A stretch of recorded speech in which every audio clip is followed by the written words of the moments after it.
नमस्कार दोस्तों, आज हम सीडीपी का एक महत्वपूर्ण टॉपिक कवर करेंगे, स्टेजेस ऑफ डेवलपमेंट यानी विकास की अवस्थाएं। इस एक वीडियो से आपके 2 से 3 नंबर पक्के हो सकते हैं, तो ध्यान से देखिए।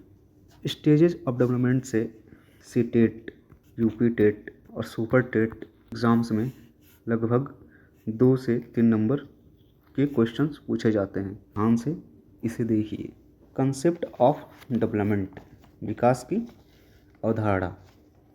विकास यानी डेवलपमेंट एक निरंतर चलने वाली प्रक्रिया होती है, गर्भ से मृत्यु तक चलती है। यह सिर्फ शरीर का बढ़ना नहीं, बल्कि इसमें फिजिकल, कॉग्निटिव, सोशल और इमोशनल सभी बदलाव शामिल होते हैं। विकास उपलब्ध वातावरण से अधिक प्रभावित होता है।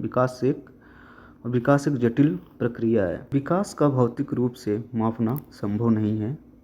केवल विशेष विधियों द्वारा इसका अनुमान लगाया जा सकता है कि कोई कितना विकसित हो चुका है। स्टेजेस ऑफ डेवलपमेंट यानी विकास की अवस्थाएं।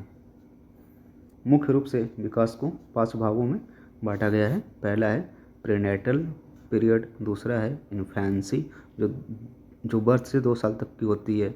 फिर अर्ली चाइल्डहुड है जो 3 से 5 वर्ष की होती है, और मिडल या फिर लेटर चाइल्डहुड जो कि 6 से 12 वर्ष तक की होती है, और एडोलेसेंस यानी किशोरावस्था, ये हमारा 13 से 19 साल तक की होती है। प्रीनेटल, पूर्व प्रसव अवस्था। पहला अवस्था है प्रीनेटल पीरियड। यह गर्भधारण से जन्म तक यानी 9 महीने की होती है। याद रखिएगा, विकास जन्म से नहीं बल्कि कंसेप्शन, गर्भधारण के समय ही शुरू हो जाती है।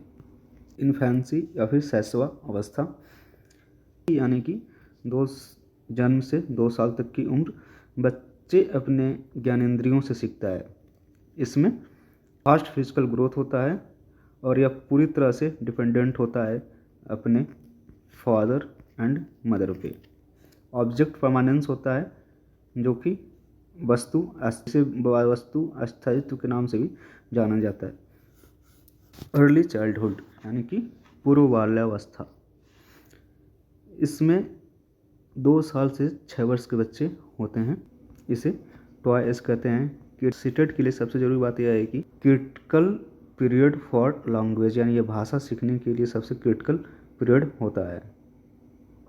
यहाँ बच्चा ईगोसेंट्रिक होता है। ये उत्तर बाल्यावस्था यानी कि इसमें बच्चे 11 से 8 साल के एज ग्रुप के होते हैं, और इसे गैंग एज भी कहा जाता है और एलिमेंट्री स्कूल एज भी कहा जाता है। यहाँ पे लॉजिकल थिंकिंग शुरू होती है, और वो भी मूर्त चीज़ों की क्रिटिकल थिंकिंग स्टार्ट होती है। एडोलेसेंस, किशोरावस्था, जो कि एग्ज़ाम पर्सपेक्टिव से बहुत ज़्यादा इम्पोर्टेंट है। इसमें 12 से 19 साल के एज ग्रुप के बच्चे शामिल होते हैं। इसे स्टॉर्म और स्ट्रेस की अवस्था भी मानी जाती है। स्टैनली हॉल ने इसे period of storm and stress भी कहा है। यहाँ पे आइडेंटिटी क्राइसिस होती हैं कि मैं कौन हूँ। तनाव और तूफान की अवस्था स्टैनली हॉल ने कहा था। यहाँ से अब्स्ट्रैक्ट थिंकिंग यानी अमूर्त चीज़ों की भी यहाँ से अब्स्ट्रैक्ट थिंकिंग स्टार्ट होती है, यानी कि अमूर्त चीज़ों के बारे में भी सोचना प्रारंभ होता है एडोलेसेंस से। तो विकास के यहाँ पे कुछ सिद्धांत हैं, जैसे कि सिफेलिकॉर्डल। यहाँ पे क्या होता है कि डेवलपमेंट जो होता है हमारा सर से पैर की तरफ होता है, और प्रॉक्सिमोडिस्टल में ये होता है सेंटर से एक्सट्रीमिटीज़ यानी कि केंद्र से बाहर की ओर होता है। कॉन्टिन्यूटी यानी कि निरंतरता। And development is life long process, यानी कि जो डेवलपमेंट है ये हमारा जन्म से मृत्यु तक चलता है। और यहाँ पे कुछ बुलेट पॉइंट है जो कि एग्ज़ाम के पर्सपेक्टिव से बहुत इम्पोर्टेंट है, तो कृपया ध्यान से देखिए। अगर अर्ली चाइल्डहुड से क्वेश्चन पूछ रहा है तो इसमें एक कीवर्ड हो सकते हैं sensitive period, language acquisition, egocentric. अगर ये सब कीवर्ड दिख जाएं तो आपको अर्ली चाइल्डहुड वाले ऑप्शन पे टिक करना होगा। लॉजिक स्टार्ट होता है लेटर चाइल्डहुड में यानी उत्तर बाल्यावस्था में। गैंग इज टोली समूह लेटर चाइल्डहुड को क्या कहते हैं? लेटर चाइल्डहुड पीरियड में ही बच्चा लॉजिकल थिंकिंग करना शुरू कर देता है। तो चलिए कुछ क्वेश्चंस देख लेते हैं। किस अवस्था को खिलौने की आयु या फिर टॉय एज के नाम से भी जाना जाता है? पूर्व बाल्यावस्था, शैशवावस्था, उत्तर बाल्यावस्था, किशोरावस्था। तो एडोलेसेंस को खिलौने की कोई मतलब नहीं है और उत्तर लेटर चाइल्डहुड है। इसमें तो लड़के ने स्कूल जाना शुरू कर दिया है। शैशवावस्था थी, शैशवावस्था में बच्चों के अंदर ऑब्जेक्ट परमानेंस आ जाती है। और पूरे बाल्यावस्था, हाँ, यहीं पे क्या करते हैं बच्चे खेलते हैं और इसे ही टॉय एज कहा जाता है। क्वेश्चन नंबर 2 हमारा है विकास मस्तोधमुखी यानी सिफेलोकॉर्डल यह बताता है कि विकास किस दिशा की ओर बढ़ता है? सिर से पैर की ओर, पैर से सिर की ओर, मध्य से बाहर की ओर या फिर समान से विशिष्ट की ओर। तो सिफेलोकॉर्डल, सिफेलो मीन्स होता है हेड, और ये जो सिफेलोकॉर्डल सिद्धांत ये बताता है कि जो विकास है हमारा सिर से पैर की ओर हो रहा है। सिफेलो मीन्स हेड हो गया और cephalo describe things related to head, यानी कि जो हेड से रिलेटेड जितने भी चीज़ें होता है इसको ये डिफाइन करता है सिफेलो। अब ये देखो यहाँ हेड से स्टार्ट हुआ है, फिर स्टमक की तरफ आया है, फिर लेग्स की तरफ जा रहा है। आम तूफान की अवस्था period of storm and stress किसने कहा था? B.F. Skinner, gene पियाजे, A.L. Thorndike या फिर G. Stanley Hall. तो storm period of storm and stress कहा था G. स्टेनली हॉल ने। ग्रैमिल स्टेनली हॉल इनका पूरा नाम है और ये एक अमेरिकन थे, अमेरिकन साइकोलॉजिस्ट थे। एडोलेसेंस शब्द को कॉइन्ड किया था। भाषा अर्जन के लिए सबसे संवेदनशील समय कौन सा है? जन्म पूर्व अवधि, ये नहीं हो सकता। प्रारंभिक, बचपन, अर्ली चाइल्डहुड, हाँ यही हमारा सही जवाब है। इसमें बच्चा जो भाषा सीखता है वो अर्ली चाइल्डहुड में ही ज़्यादा सीखता है।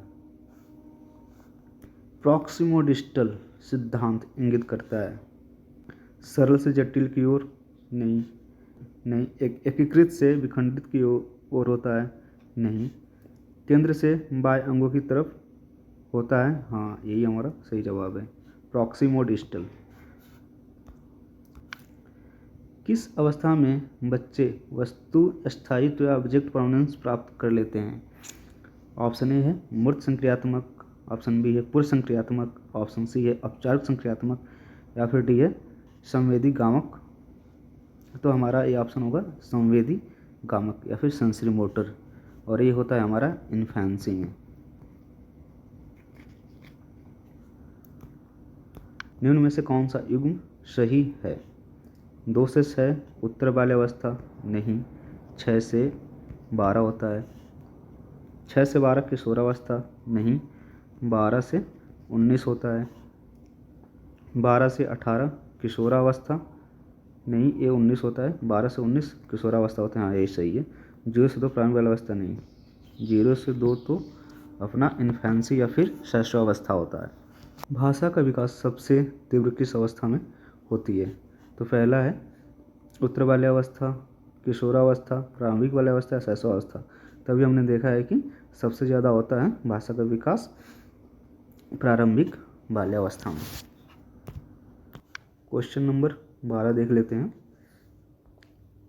भावनात्मक अस्थिरता सर्वाधिक किस अवस्था में पाई जाती है? तो भावनात्मक इमोशनल इनस्टेबिलिटी जो पाई जाती है वो पाई जाती है हमारा किशोरावस्था में। उत्तर बाल्यावस्था नहीं, प्रारंभिक बाल्यावस्था में भी नहीं, शैशवावस्था में भी नहीं। तो हमारा आंसर हो जाएगा किशोरावस्था। यहाँ भी आप देख सकते हैं। क्वेश्चन नंबर अपना ये 13 है। सामाजिक विकास सर्वाधिक किस अवस्था में होता है? सामाजिक विकास शैशवावस्था में, नहीं। इसमें ऑब्जेक्ट परमानेंस होता है।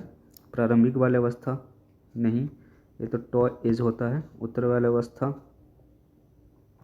गैंग एज और सामाजिक विकास होता, गैंग एज सी है उत्तर बाल्यावस्था, और यही हमारा सही आंसर होता है। ये गैंग एज होता है और इस एलिमेंट्री स्कूल एज भी इसे कहा जाता है, और इसी में सामाजिक विकास सबसे अधिक होता है। सो यहाँ तक देखने के लिए धन्यवाद। अगर आपका कोई टॉपिक है तो उसे कमेंट में बताएं, उसमें हम वीडियो बनाएंगे। और हमारा नेक्स्ट टॉपिक रहेगा कॉग्निटिव डेवलपमेंट ऑफ जीन पियाजे। तो जो संज्ञानात्मक विकास की बात की जीन पियाजे ने, उनके बारे में हम अगली वीडियो में बात करेंगे।